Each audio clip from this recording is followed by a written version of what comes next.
E aí, galera, vamos embora? Vamos desencatar esse negócio agora? Acho que agora a gente está pronto, hein, para chegar lá e ter um outro olhar sobre o texto dos museus. Vamos comigo? Legal, será um prazer estar com você agora no museu. Vamos desencatar o barato, porque agora nós vamos pegar pesado. Agora nós vamos para os museus, aí depois a gente vai pegar outro tema e depois a gente vai falar um pouquinho sobre controle fraseológico do texto. Falou?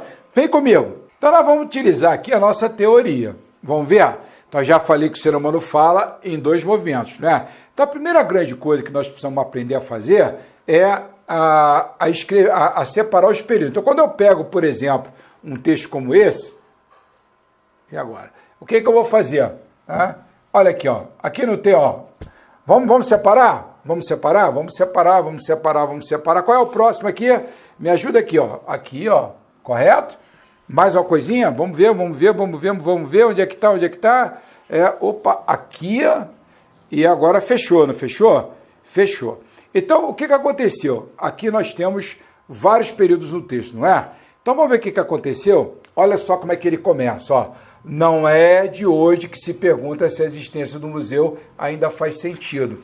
Lembra que eu falei para vocês que nós falamos por declarações? Então, isso aí o que é? É uma pergunta, não é? E é, ao mesmo tempo, uma afirmação. Olha, não é de hoje que se pergunta se a existência do museu faz sentido. Opa, já tem uma intervenção aí. Agora eu quero ver, ó. Ô Maria Júlia, ô Luiz, vocês estão me devendo agora dizer se entenderam ou não. Diga aí a Maria Júlia lá de Monte Dourado, diga. Isso mesmo. Vou socializar, dá um tempo aí. Isso. Aí o que a Maria Júlia está falando? Pô, professor, então peraí. O cara disse aqui embaixo, escreva um texto dissertativo argumentativo, posicionando-se em relação às diferentes ideias, então tem mais de uma exposta no texto acima, não é? Então o que a Maria Júlia está falando? Vem cá, você está me dizendo que eu tenho que escrever esse texto, que a principal pergunta é se os museus, se a existência do museu ainda faz sentido? Isso, Maria Júlia, você matou a charada. Por quê? Porque as informações de um texto estão sempre colocadas onde? Nas afirmações e nas negações, sacou? Então, olha só, primeira afirmação do texto, e o pessoal da Carlos Chagas, eles costumam dar textos muito objetivos na prova, então são de mais fácil leitura. Então tá ali, essa é a primeira grande pergunta. Não é de hoje que se pergunta se a existência do museu faz sentido. Então, na sua prova, qual é o tema? O tema era para falar sobre o museu. Opa! Não é bem isso. A pergunta é delimitada. A existência do museu ainda faz sentido? Essa é a pergunta principal, mas não é a única. Olha que aqui embaixo, o que ele falou? As ideias, aqui, ó, ele chega aqui e ele fala, ó, ideias. Então tem mais de uma ideia. Vamos comigo? Então vamos lá. Olha só que interessante. Então ele foi lá e disse assim, ó, não é de hoje que se pergunta se a existência do museu ainda faz sentido. Olha aqui, ó, desenvolveu a ideia, ó, por mais que os antigos e os tradicionais museus continuem atraindo um bom público, ao passo que novos espaços não deixam de ser construídos. Então, vejam, ele coloca para você, olha, o museu ainda faz sentido? Tudo bem, eu sei que os museus tradicionais, imagina, quem que não vai querer ir num Louvre, né? Claro, quem que não vai querer ver as joias da rainha da Inglaterra? E nós aqui no Brasil mesmo também temos nossos museus, cada um mais legal do que o outro. Eu, por exemplo, sou doido para ir no Museu da Aeronáutica, lá bancado pelo grupo da TAM. Não pude ir, não, hora dessa eu vou. Muito bem, mas quem que nunca visitou aí também Ouro Preto, né? As obras do Aleijadinho, o Museu da Inconfidência, é fundamental tentar entender a atmosfera de diferentes períodos, né? Para que a gente possa meio que viajar no tempo e no espaço. Mas é o que ele coloca, então, ó, atraindo um público ao passo que novos espaços não deixam de ser construídos.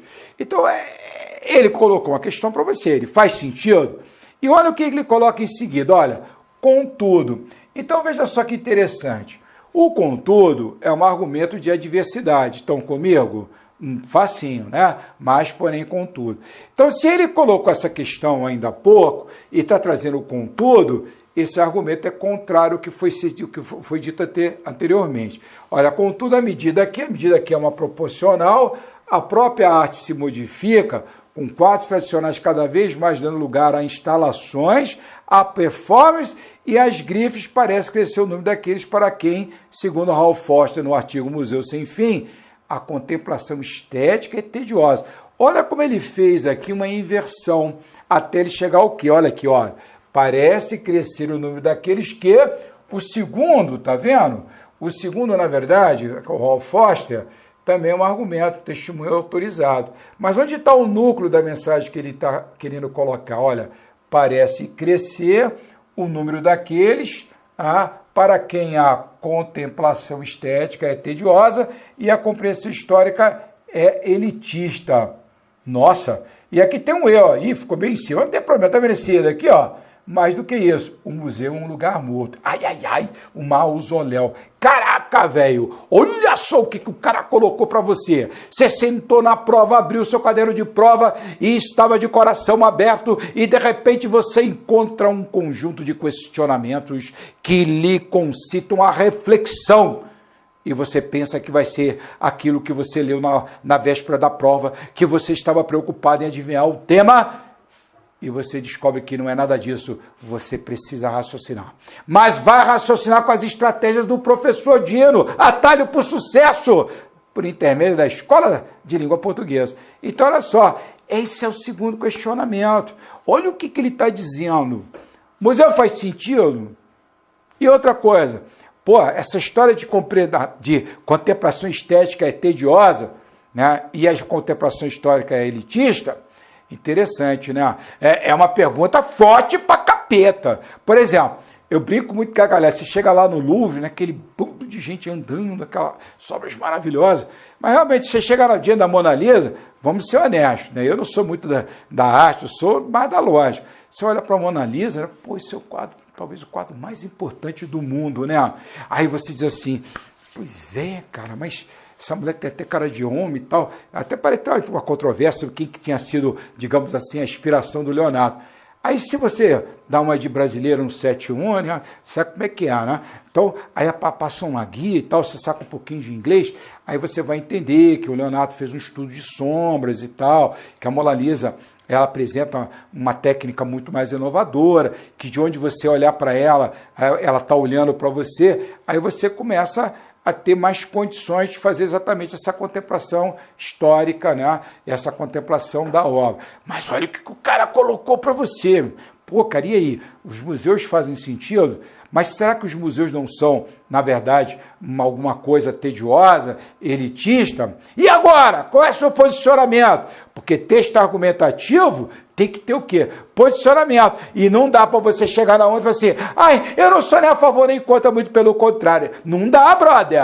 Não dá, brother. Está na hora de você ter que dizer. E aí? O museu faz ou não faz sentido? E o examinador vai te dar uma força, cara. Sabe por quê? Olha o que vem em seguida. Olha, tem uma assim, tá vendo aqui o assim, é um argumento de conclusividade. Em lugar de propor que os museus permaneçam intocados, então tá, né? O que o historiador e crítico norte-americano propõe, que é esse Hall Foster, é torná-los capazes de nos transportar para diferentes períodos e culturas. Olha que coisa bacana, né? Então, olha, essa é uma nova proposta para os museus, né? Para diversos modos de perceber, pensar e apresentar, a fim de que possamos testá-los em relação às nossas próprias épocas e cultura e vice-versa. Então, o que ele está dizendo? Olha, eu não quero, não vamos deixar eles intocados, mas vamos pensar de que maneira que eles podem fazer isso para que a gente se transporte a outros momentos e entenda outros modos de vida de uma maneira que a gente possa também fazer o quê? Compreender a nossa própria época, né, que está aqui, ó, e quem sabe também transformarmos um pouco. Eu não sei se vocês já... Ih, aqui eu fiz uma besteira aqui lá danada, faz parte, né? Faz uma... já ajeitou aqui. Então vamos lá, para a gente poder transformar. Por quê? Porque o passado, qual é a função do passado? É nós, de repente, conhecer o passado e evitar os erros do presente. Não é verdade? Quer dizer, quando você examina o Holocausto, por exemplo, a Segunda Guerra Mundial, o que a gente quer é que isso não volte a acontecer. Agora, tem um lance também muito bacana, não sei se vocês já viram por aí, outro dia me mandaram um zap muito louco, que eu não sei exatamente o lugar, mas é num shopping. E, de repente, começa a descer um cara por uma corda, de repente desce um anão, todo paramentado, de repente aparece súditos e aquela coisa toda, aquele auê todo no shopping, todo mundo para, e esse pessoal desce, pula, aquela doideira toda, que é isso e tal, e todo mundo estilizado, uma roupa medieval, e eles se posicionam num determinado ponto do shopping, e eles simplesmente, chega a me arrepiar isso, e eles simplesmente fazem o quê? Eles montam um quadro, que agora eu não sei se é de Van Gogh, acho que é de Van Gogh, eu não tenho nem certeza. Puxa, olha que coisa linda! Quer dizer, o cara, por intermédio de um conjunto de artistas, faz você, por exemplo, mergulhar, né? Faz você mergulhar na história por intermédio de um shopping, num shopping, né? Ou seja, você populariza a arte, né? Mas, enfim, tudo isso para dizer o seguinte, qual é a tarefa desse nosso texto, então? Qual é a tarefa desse tema, desse nosso primeiro tema da Fundação Carlos Chagas? Em primeiro lugar, responder se os museus fazem sentido, né? E aí, ou se não fazem, e nós temos algumas diferentes abordagens possíveis. Quero dizer a vocês que, embora teoricamente seja possível responder essa pergunta argumentativa de primeira ordem, falando que não faz sentido, eu não acho que essa é uma perspectiva boa. É possível? Até é, mas eu acho que aqui o que nos coloca para a nossa diante é o seguinte, olha, os museus fazem sentido, né? E numa linha mais tradicional eu diria que eles fazem sentido, porque eles nos permitem mergulhar em diferentes tempos históricos, como bem assinala esse autor, né? Eles nos fazem compreender diferentes culturas, épocas. Eu acho que esse caminho é o melhor caminho. E o outro caminho também possível, que me agrada muito, é dizer que o museu faz sentido sim, mas como diversos outros campos do conhecimento, ele precisa se modernizar por intermédio de mecanismos de multimídia, de recursos de multimídia, exatamente que sejam capazes de pegar essa audiência, independentemente do nível de intelectualidade, de preparo educacional formal desse indivíduo, e fazê-lo compreender aquela obra de arte, compreender aquele contexto histórico. Então, acredito que seriam mais ou menos esses dois caminhos, né, que nós teríamos para discutir esse tema da FCC. Pegas é o seguinte, primeiro pega, o cara fala, a prova era sobre museu. Então eu falei lá, descrevi o que era museu, expliquei o museu que eu tinha ido visitar e tal. Cara, não faz uma viajada dessa não. A prova não é museus. Pô, se é mole. Se tudo puder sobre museu aí, então eu trago a prova pronta de casa. Não é essa a linha do examinador. A linha é outra. A linha o que é? Escuta. Com a sua bagagem intelectual, com a sua capacidade crítica, né? O que você acha? Os museus fazem sentido, não fazem? Precisam ser reformulados, não precisam? Qual é o sentido deles? Essa é a pergunta. Eu posso até começar um texto dizendo o seguinte, quem visita Ouro Preto e o Museu da Inconfidência, por exemplo, tem uma justa medida do contexto da Inconfidência, um dos maiores e mais importantes movimentos de libertação do nosso povo. Os museus, assim como o da Independência, têm um sentido até hoje, porque nos transportam a diferentes momentos, a diferentes épocas, independente de serem dotados de recursos audiovisuais ou de multimídia. Então, isso seria uma introdução. Opa! Eu já sabia que alguém ia dizer isso, eu estou ouvindo. Vai lá, diga, Maíra. Tá bem, tá. A Maíra tá fazendo uma gozação lá dizendo o seguinte, pô, Dino, tu fez aí rapidinho a coisa, né? Bom, Maíra, é verdade, a gente está há muito tempo dando aula e consegue, às vezes, montar um texto oral com uma certa rapidez. Eu tive uma aluna outro dia e falou assim, Dino, tu não quer, assim, entrar naquela... Antigamente tinha um seriado muito antigo mesmo, coisa dos coroas que nem eu, Terra de Gigante, aí o cara ficava pequenininho, né? Ela falou, pô, tu não quer virar uma miniaturazinha, eu levo você para a hora da prova para escrever para mim, né?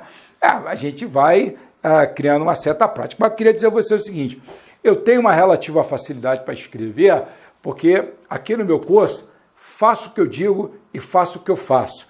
Eu penso com perguntas. Então, quando eu pulei para o texto aí da FCC, eu não fui viajar na maionese. Eu dividi o texto em períodos e procurei ver, nesses períodos, as ideias principais que estão nas declaratórias, e em seguida eu as transformei em perguntas. E eu fiz o meu texto tentando responder a pergunta. Então, qual era a primeira pergunta que tinha ali? A primeira pergunta é se fazia sentido o museu. Então, eu escrevi meu texto e ainda peguei um exemplo. O exemplo também é um tipo de argumento, ele faz parte do processo de argumentação. Mas eu não posso ficar só no exemplo. Eu não poderia só descrever o Museu da Inconfidência, jamais.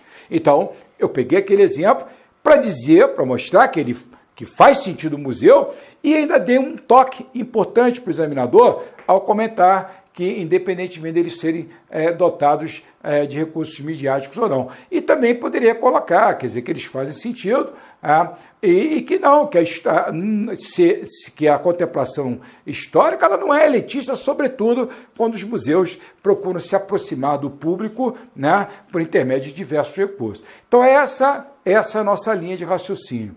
E o que a gente vai fazer a seguir?